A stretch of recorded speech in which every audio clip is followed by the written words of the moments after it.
ሀብና ናኒ ቆይ ሀይሚን ምን አድርጊ ነው የሚሏት? ከባድ ተጽዕኖ እያደረሱባት ይገኛል። በዚህ ሰዓት ሀይሚ እንግዲህ ከብሩክ መራቅን ፈልጋለች። በቃ የፈለገ ብንዋደድ ብንፋቀርም አንዳንዴ ለብዙ ሰዎች ሰላም፣ ለብዙ ሰዎች መረጋጋት ሲባል እኛ መለየት ሊኖርብን ይችላል በማለት እንግዲህ መለየትን መፍትሄ አደርጋለች። ወይም ደግሞ በዚህ ሰዓት እየተሰማት ያለው ስሜት ምንድን ነው? ከብሩክ መለየት። ብሩክ ደግሞ የፈለገውን ነገር እንዲያደርግ ወይም ደግሞ በፈለገበት መንገድ እንዲንቀሳቀስ ነው እየፈቀደችለት የምትገኘው። ሀይሚ ከዚህ ሁሉ ነገር ወጣ በራሷ የራሷን ደስታ የራሷን ሰላም ማግኘት ነው የምትፈልገው። ሀብና ናኒ ዛሬ አግኝተዋታል። ሀይሚን በጣም በከባዱ ብዙ ምክሮችን ሲመክሯት ነበረ። ወይም ደግሞ ብሩክንም እንድትረዳው በጣም በብዙ መንገድ ሲገፋፏት ነበር። ትክክል ናቸው ወይስ አይደሉም የሚለውን እንግዲህ በደንብ ሀሳብ እንሰጥበታለን። ሌላኛው ደግሞ እንግዲህ ቢኒና ብሩክ አሁንም መጣላታቸውን፣ መደባደባቸውን፣ መጋጨታቸውን አላቆሙም። ያው ከባድ ጦርነት ውስጥ ገብተዋል። በዚህ ጋር ከሀይሚ ጋር ያለው ነገር አለ ብሩክ፣ በዛ ጋር ከእዩ ጋር፣ በዛ ጋር ደግሞ ከሀሰን ጋር አለ፣ ከቢኒ ጋር ደግሞ ዋናውና ከባዱ አምስተኛው የዓለም ጦርነት በሉት በጣም ከባድ ነገር ነው እያጋጠመው የሚገኙ። አንዳንዴ ችግር ሲመጣ እየተደራረበ ነው። በነገራችን ላይ ችግር ትንሽዬ ነገር ካየ በቃ ሌላ ችግር እየተደራረበ እንጂ የሚመጣ ምንም ሰላም አይመጣም። ወይም ደግሞ ከረዥም ጊዜ በኋላ ከጭንቀት በኋላ ከመከራ በኋላ ነው እንግዲህ ረፍት ሊገኝ የሚችለውና ብሩክን እየተረዳሁት የሚገኘው በዛ መንገድ ነው። እና ሀይሚ ወደ ሀይሚ ልመለስና መጀመሪያ ሀይሚ እንግዲህ እያለች ያለችው ብሩክ በጣም የተሳሳተ ነገር እየተናገረ ነው። በነገራችን ላይ በሀይሚና በብሩክ ጉዳይ በጣም ብዙ ሰው ሀሳብ አስተያየት እየሰጠ ነው። ይሄ ነገር ድራማ አይደለም፣ ትክክለኛ ሪል ነገር ነው። በቃ የቡታጅራ ወንዶች ሴት ልጅ እንደሚያስለቅሱ እንደሚማግጡ፣ በቃ ከፈለጉት ሴት ጋር በሄዱበት ሁሉ ተጋድመው እንደሚመጡ፣ ልጅ እንደሚያስረግዙ እንደሚያስወልዱ ነው እየተነገረ የሚገኘው። ይሄን ነገር ማቆም አለባቸው የሚል ሀሳብ የሚያነሱ ሰዎች አሉ። በተቃራኒው ደግሞ ይሄ ነገር ስራ ነው፣ ሀይሚም ወዳ ፈቅዳ ነው የምትሰራው እያላችሁ እንግዲህ ትናገራላችሁ። እኔ እስከማውቀው ድረስ ይሄን ነገር ስራ ነው የምትሉ ሰዎች ሀይሚ ውሸታም እንደሆነች፣ ብሩክ ውሸታም እንደሆነ፣ ሀይሚ ታማ ልክ በቃ እኛን ለማስጨነቅ ብላ ይሄን ነገር እንደምትሰራው ነው ማስበው። በቃ እኔ ድራማ ነው ብላችሁ ከነገራችሁ ወይ ልረዳ የምችለው ሀይሚ ውሸታም እንደሆነች። እወዳችኋለሁ፣ አከብራችኋለሁ፣ ለእናንተ ቦታ አለኝ፣ እናንተ እንድትጨነቁ አልፈልግም የምትለዋ ልጅ እኛን እየዋሸች አውቃ እየወደቀች ሆስፒታል ውስጥ እንደምትገባ ለእኛ የምትነግረን ነገር ለተመልካቾቿ ማለት ነው ወዳችኋለሁ፣ አከብራችኋለሁ የምትለው ነገር ውሸት እንደሆነ ነው በቃ አእምሮ የሚያስበው እንጂ በዚህ ልክ ሰው እየተጨነቀ እኔ ከትናንት በፊት በጣም አልቅሻለሁ በእውነት። ከዛ በኋላ የሆነች ነገር ትንሽ እየትናለችኝ፣ ከዛ ጉሮሮዬ እንደዚህ ዝግትግት አለ ማለት ነው። ትናንትናማ ጭራሽ ምንም ላወራ አልቻልኩም እና ከባድ ስሜት ነው የተሰማኝ። አንድ ልጅ ተዋሽታለች። በቃ ብዙ ነገር እኔ ቀድመሽ ሀይሚ የሆነ ነገር ተረጂ። ብሩክም ጥፋት ነበረበት። ለምን ይሄ ነገር ሊሆን ይችላል ላይሆንም ይችላል 50-50 ሁኝ ቢላት ኖሮ ሀይሚ በዚህ ልክ አትጎዳም ነበር። የተጎዱ ሰዎች አሉ። ስለዚህ እንደዚህ ሆስፒታል እየገባች እየታመመች ራሷን ስታ እየወደቀች ከባድ ጭንቀት ውስጥ ገብታ ታማ እያየናት ውሸት ነው ድራማ ነው እያስመሰለች ነው የምትሉ ሰዎች ካላችሁ እኔ ሀይሚ ለእኛ ከፍተኛ ጥላቻ እንዳለባት ነው ማምነው። በቃ ይቅርታ አድርጉልኝ እና ድራማ ነው የሚለውን ነገር ማመን አልፈልግም በጭራሽ ማለት ነው። እና ስራ ነው የምትሉ ሰዎች እኔ በዚህ ልክ ስራ አለ እንዴ? ስንት አይነት ስራ እኮ አለ። በሰላማዊ ሰላም እንቅልፍ ተኝተው እሱን ፕራንክ አድርገው እሱን ፕራንክ አድርጎ ወዲያው ተሳስቀው ተጫውተው የሚያስለቅስም ከሆነ አስለቅስ በቃ እዛችሁ ላይ ጨርሰው ተመልካችም ተዝናንቶ ስቆ የሚለያይበት ስራ አለ። በቃ ይሄ ነው ስራ እንጂ ሰውን እያስለቀሱ ስራ እኔ አላስበውም ጭራሽ ማለት ነው። ሊሆን ይችላል ግን በጭራሽ ለአእምሮ መናገር አልፈልግም። ምክንያቱም ሀይሚን እንድጠላት ነው የሚያደርገኝ። ሌላ ምንም ነገር ስለማያደርግልኝ ድራማ ነው ብዬ ስለማል አላምንም። በቃ ለአእምሮዬም ለራሴም አልነግረውም። ይሄንን ነው ልላችሁ የምችለው። ለማንኛውም አሁን ስለ ሀይሚ ጉዳይ ነው። ስለ ጤንነቷ ማሰብ መቻል አለብን። ለብሩክ ደግሞ መናገር የምፈልገው ነገር ምንድን ነው? በጣም አብዝተህ የእውነት ለመናገር መስመር የሚስት ማለት አንዳንዴ ከውሸትም በላይ ንግግር ራሱ አንተ አሁን እየተጎዳህ ነው እናውቃለን። በጣም አንተ ራሱ በጣም በብዙ መንገድ ያልጠበቅከው ነገር እንደሆነ በቃ ምስቅልቅልቅልቅል እንዳለብህ ህይወት በቃ ጫና እንዳያሳደረብህ እናውቃለን። ሀይሚ እንደተጎዳችሁ አንተም ተጎድታል እናውቃለን። ሀይሚ ብዙ ነገሮችን ስከራከርለት የቆየውት አለች 100% ሆኜ እቀበላለሁ ሁሉንም ነገር አብረን እንሆናለን ብዬ ስነግርህ የነበረው አለች ስላመንኩ ነው ብላለች። በጣም በትክክል እንደዛ ነው። አሁን ላይ ትናንትና አብሬ ሆናለሁ፣ ካጠገባለሁ፣ ከጎንሃለሁ፣ ምንም ነገር ምንም ችግር ቢያጋጥምህ ስትይ የነበርሽ እንዴት ዛሬ ላይ ብሩክ እውነታው ሲነገረው እንዴት ከእውነት ጎን አትቆሚም?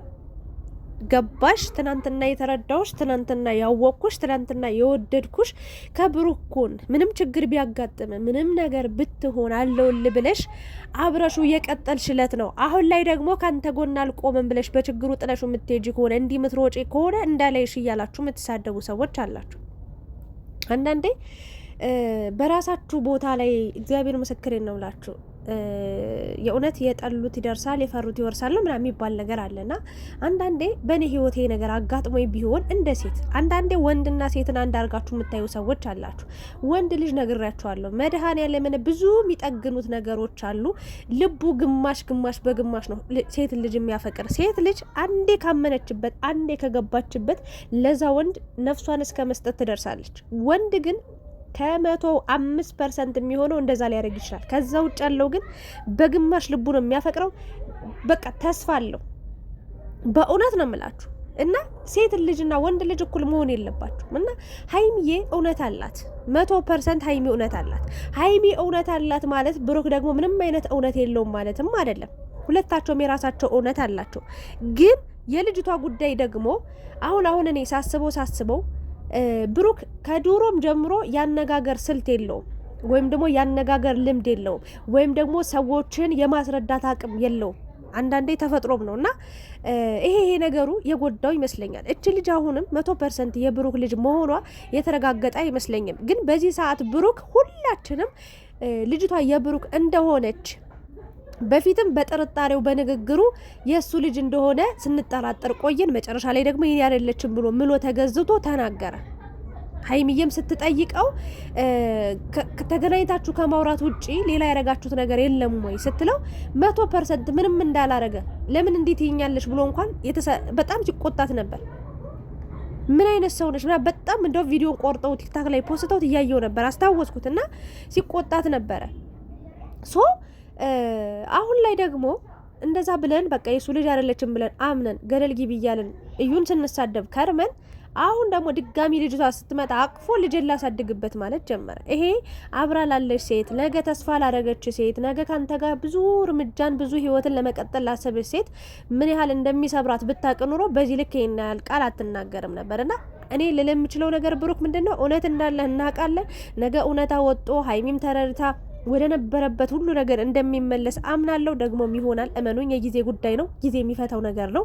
ግን ደግሞ ለሚያልፍ ቀን የማያልፍ ቃል አትናገር ብሩክ። በእውነት ነው የምልህ እና በዙሪያው ያላችሁ አጨብጫቢዎች እኔ ዛሬ ሀብና ሚስቱን ናኒን በጣም ነው ያከበርኳቸው፣ በጣም ነው ያደነቅኳቸው። በቃ የህይወት ዘይቤ የህይወት በቃ አንዳንዴ የሆነ ችግር ከተፈጠረ በኋላ ሴት ልጅ ነግራቸዋለሁ ከማግባቷ በፊት ብዙ ምርጫዎች አሏት። ካገባች በኋላ ወይም ደግሞ በተለይ ካረገዘች በኋላ ምርጫ ታጣለች። ወይም ደግሞ አንዳንዴ በውጭ የነበራችሁ ሰዓት መወሰን ያለባችሁ ነገርና ከገባችሁበት ለመወሰን በጣም የምትቸገሩት ከገባችሁ በኋላ ነው። እንዲህ በቀላሉ ጥላችሁ የምትሄዱት ፍቅር አይኖርም። እንዲህ በቀላሉ ጥላችሁት የምትሄዱት ሰውዬ አይኖርም። እንዲህ በቀላሉ ከገባችሁበት ህይወት የምትወጡበት መንገድ አይኖርም። በጣም የመርፌ ቀዳዳ በሉት። በእውነት ነው የምላችሁ። እና ሴት ልጅ ያለ ፈተና አትኖርም። በቃ በአጠቃላይ ፍቅር ሲጀመር አብሮ ነው እኩል ፈተና፣ በጸጉራችሁ ልክ ፈተና የምትፈተኑት እና ያን ተፈትናችሁ 1 ሳምንት ልትስቁ ትችላላችሁ፣ 2 ሳምንት ልታለቅሱ ትችላላችሁ። ህይወት እንደዚህ ነች። በቃ በፍቅር ምንም አልጋ ባልጋ የሆነ ኑሮ የለም። 100% የምነግራችሁ ነገር በተለይ ለሴት ልጅ ትዳር ጋብቻ ህመም ነው። ህመም አለው በጣም ብዙ። መድኃኒዓለምን ነው የምላችሁ። ምንም ሰላማዊ ሆናችሁ 1 ሳምንት ብትቆዩ ነው። ከዛ 2 ሳምንት ልታለቅሱ ትችላላችሁ። እንዴት ልበላችሁ? በቃ ትዳር በጣም ከባድ ነው። ፍቅር ውስጥ ስትገቡ ከባድ ነው። አሁን አብዛኛውን ሰው በውጭ ናችሁ ስታዩት ምናምን ደስተኛ ይመስላል፣ ግን ውስጡ የሚያሳልፈው ብዙ መከራ አለ። ይህንን እንድታውቁ ፈልጋለሁ። ሀይሚዬም በተከባዱ እየተፈተንሽ ነው። ይህን ፈተና እንድታልፊ መድኃኒዓለም ይርዳሽ ብዬ ነው መልካም ምኞቴን የምመኝልሽ የምጸልይልሽ። እና የሀብ ሚስት ናኒ እንግዲህ ዶክተርም አይደለች። ያው ዶክተሮች ደግሞ ከጤና ባሻገር ወይ ደግሞ በተጨማሪ የስነ ልቦና ሰዎችን ትሪት የማድረግ ሰዎችን የመምከር ሰዎችን በቃ ጥሩ ነገሮችን ወደ አእምሯቸው መመገብ ይችሉበታል። እና በዛ በሙያዋ መሰረት ከሙያዋ በላይ በሚባል ደረጃ ነጥቡን አስቀምጣ መረዳት እንዳለባት ትዕግስት ማድረግ እንዳለባት ሁሉን ነገር እንግዲህ ሀይሚዬን ለማስጠንቀቅ ሞክራለች። ወይም ደግሞ በደንብ ደና ምክር መክራታለች። ሀይሚዬም ለመረጋጋት ሞክራለች። አንዳንዴ ባለፈ ህይወት ስንብሰለሰል ባለፈ ህይወት በቃ ስንጨነቅ ለሚመጣው ህይወታችንን እናበላሻለን። በቃ አሁን የተረዳሁት እሱን ነውና ሀይሚዬም ከባድ ነው እያሳለፍሽ ያለሽውን ነገር ሳልረዳ ቀርቻ አይደለም። ካንቺ በላይ እኔ ታምም ያለው ታመሽ ራሽን ስትስቺ ስትወድቂ አልቅሻለሁ። በእውነት ነው የምልሽ፣ በእውነት እንዲህ ጉሮሮ እስኪዘጋጋ ድረስ ግን ሁሉም ነገር ለበጎ ነው እና በቃ የነገሽን ዛሬሽን እየተጨነቅሽ የነገሽን ህይወት አታበላሽ ነው የምለው። ሁሉም ነገር ለበጎ ይሆናል። ተረጋግተሽ ወስኚ። እኔ በዚህ ሰዓት ሀይሚን ተዋት ነው የምለው። ተዋትና ከራሷ ጋር በቃ ራሷን ታዳምጥ፣ ከራሷ ጋር ትሁን፣ ስለ ጤናዋ ታስብ። በዚህ ሰዓት ያም እየሄደ ሀይሚ እንደዚህ በዩ ብሩክን ተረጁ ግርግር ሁሉም ግርግር ብቻ ወሬ ብቻ። ግን ያ መሆን ስለሌለበት በቃ አንቺ ነሽ ጥፋተኛ እሱ ነው ጥፋተኛ ሳይሆን ሀይሚ የተረጋጊ። በቃ በቻልሽው አቅም ይሄን ነገር ደጋግመሽ አስቢበት ብሎ በተረጋጋ መንፈስ እችን ልጅ ማውራት እንጂ በዛም በዚህ ማዋከብ፣ አንዱ ለብሩክ ወግኖ ሌላኛው ለሀይሚ ወግኖ እንዲህ መጮ መጨቃጨቅ የለብንም ብዬ ነው ማምነው። እና ብዙ ሰዎች ብዙ አይነት ሀይሚንና ብሩክን ዘቅዝቃችሁ ትሳደባላችሁ በአንድ በኩል ደግሞ ሀይሚን ብቻ ዘቅዝቃችሁ ትሳደባላችሁ፣ በአንድ በኩል ብሩክን ብቻ ዘቅዝቃችሁ ትሳደባላችሁና እኔ የምዘቀዝቁ ሰዎች ጤንነታችሁ ያሳስበኛል። ወይም ደግሞ ምንም አታመጡም። በእርግጥ አንዳንዴ የምትወዷቸው ሰዎች እንዲህ ተዘቅዝቀው ስታዩቸው ያናድዳል እኮ ግን ምናቸውም አይቀነስም። ይኸው ለወራት ያህል ለአመት ያህል ስዘቀዝቋቸው ከርማቸዋል። ምናቸውም አይቀነስም። ግን ከቻላችሁ የምትወዷቸው ከሆነ መልካም ምክር ብትመክሯቸው የተሻለ ነው ነው ምለው። ወደ ሀይሚዬ ብቻ ይዞሽ እንግዲህ እርግጠኛ ነኝ ናኒና ሀብ ሀይሚዬን በደንብ ትሪት አድርገዋት የእውነት ወደ ብሩክ የምትመለስበት መንገድ ይፈጠራል ብዬ አስባለሁ።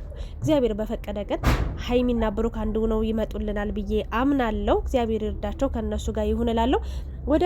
ወደ ብሩክና ቢኒ ነው የምመጣላችሁ። ቢኒ እንዴት አለ ቡታጅራ መጣ ከኔ ጋር እያለች በድብቅ አግኝታት እንዴት አብረሃተኛ እያለ ነው ጥያቄ እየጠየቀው ያለው። ብሩክ ደግሞ ተው፣ ባላወቅከው ነገር ባላረጋገጥከው ነገር እንደዚህ አይነት ነገር አትናገረኝ። እንደተናደድክ እንደተበሳጨ እንደተጎዳህ አውቃለሁ፣ እረዳሃለሁ፣ ስሜቴ ይገባኛል። ግን በዚህ ልክ እኔን አስቀያሚ ቃል አትናገረኝ እባክህ ብሎ ቢለምነውም ለመማታት እየሞከረ ነው የሚገኘው። አንተ ማነ ሲጀመር ሾካካ ሾተ ላይ ምን አገባ ሲጀመር? እዛ የሚስትን ቂጥ አትይዝም ነበር? እዛ ለማንም እየከፈተች ስትሰጥ ምን አገባው ብሩክ ታዲያ? እዚህ ጋር ማለት ነው አይጥ በበላ ዳዋ ተመታሉ። እዛ ማንም ባስረገዛት እዚህ ጋር ብሩክ እኮ ልረዳሽ ብሏት እንጂ ልጅቷ አሳዝናው እንጂ ልጅቷ ላይ መፍረድ ስላልፈለገ እንጂ በመሀል ቤት ልጅቷ ግን ብሩክ የእውነት ለልጅቷ የምታዝን ከሆነ አሁንም እውነታውን ተናገርና የትክክለኛ አባቷ ተገኝቶ ትክክለኛ የአባትን ፍቅር እያገኘች ብታደግ ነው የተሻለ ነው የሚሆን ብዬ ማስበው። አንተ ለሆነ አመት አብራት ልታሳድጋት ትችላለህ፣ በገንዘብ በኩል ልትረዳት ትችላለህ። ግን የአባትነትን ትክክለኛ የአባትነትን ፍቅር ሳታገኝ ታድጋለች ህጻንና አሁንም እድል አለ ብዬ ነው ማምነው። ዲኤንኤውም ድጋሚ መደረግ አለበት። በቃ ሀይሚን በዛም በዚህም ብለህ እውነታህን አረጋግጠህ ባመነች ቦታ ላይ መገኘት አለብህ ብዬ ነው ማምነው። ግን ከዚህ በኋላ ሀይሚ ለአንተን ለማመን ራሱ ቸገራለሁ አለች። አይፈረድባትም። እውነቷን ነው እንዴ። አንዴ ሰው የዋሻችሁ ሰው ድጋሜ ለማመን በጣም በከራ ነው። በእርግጥ አንዴ የሰራውን ስህተት ያ ሰው ደግሞ እድሜ ልኩን ሲሰራው ይኖራል ማለትም ባይሆንም ግን ይሄ በጣም ከባድ ውሳኔ ነው። ይሄ ለወራቶች ያህል አላደረኩትም ስትባል የነበረች ሴት ነች፣ ወይም ደግሞ ስትል የነበረው ነገር ነው። ለማንኛውም ግን ቢኒ አትጨማለቅ። ከፈለክ እዛ እዩ ጋር መራገጥ ትችላለህ። ብሩክ ጋር እየመጣ አፍህን አትክፈት። አንተ ማን ስለሆንክ ነው? እግዚአብሔር ምን አገባን እኛ ስለ ቢኒ? ምን አገባው? ብሩክም ምን አገባው? ሀይሚ ምን አገባት? ምንድነህ አንተ? እዛ ከፍታ ለሰጠችው እንዴት ተዋሸኛለህ ብለህ እሷ ነው ምን አገባው እሱ ሲጀመር እንዴ? በአንተ ህይወት ውስጥ አንተ ምን አገባው እንዴ? አንተን እኮ ሲያግዝ ሲጀመር መልካም ሰው መስለህ መጣህ ምናምን ብሩክን ተጠጋህ ምናምን ነገር ውሸት። ምንም ለብሩክ የምታዝንለትም ነገር የለም። የራስን ነገር ነበር ስታመቻች የነበረው። ለጥያቄ መልስ የምታገኘው እዩ ጋር ነው። ያንንም ከሰጠች ነው። ከዛ ውጪ ብሩክ ላይ እየመጣህ እንደፈለክ የምትፈነጭበት ነገር አይኖርም። በቃ ብሩክም ከዚህ በኋላ ይሄ ልጅ አትዘንለት። ምክንያቱም ለአንተ ይሄ ልጅ ቀን ጠብቆ ቢያገኝህ ሊጎዳ ነው የሚሞክረው። አንተን ለመጣል ነው የሚሞክረው። ወይም ደግሞ ይሄኔ እኮ ሀይሚ በጣም ጨካኝ እንድትሆንብህ እንድትቆርጥብህ ሆን ብለው እዩና ቢኒ እያደረጉ ያሉት ነገር ሊሆን ይችላል። ለምን ዋሸኝ እንደዚህ ነገር አንተም በቃ ቢኒ የሚናገረውን ነገር ሀይሚ ሰምታ እውነት ነው እኮ እኔንም እንዲህ ነበር ዋሸኝ ምናምን ብላ አንተ ላይ የሆነ ነገር እንዲኖራት ነው። በጣም አስቀያሚ ሰው ነው። ለማንኛውም ግን ብሩክ አሁን ላይ ለማንም የማስረዳት ግዴታ የለብም። ሀይሚዬን ካሳመንክ ለሀይሚ እውነታውን ካስረዳ ካሳየ በቂ ነው ብዬ አምናለሁ። እስኪ ሀሳብ አስተያየታችሁን አስቀምጡ። ሀይሚ ከዚህ በኋላ በምን አይነት መንገድ ብሩክ ጋር ትቀጥል ወይስ አትቀጥል ትላላችሁ? ኮሜንት ላይ አስቀምጡ። ላይክ፣ ሼር፣ ሰብስክራይብ ማድረጋችሁን እንዳትረሱ። አመሰግናለሁ።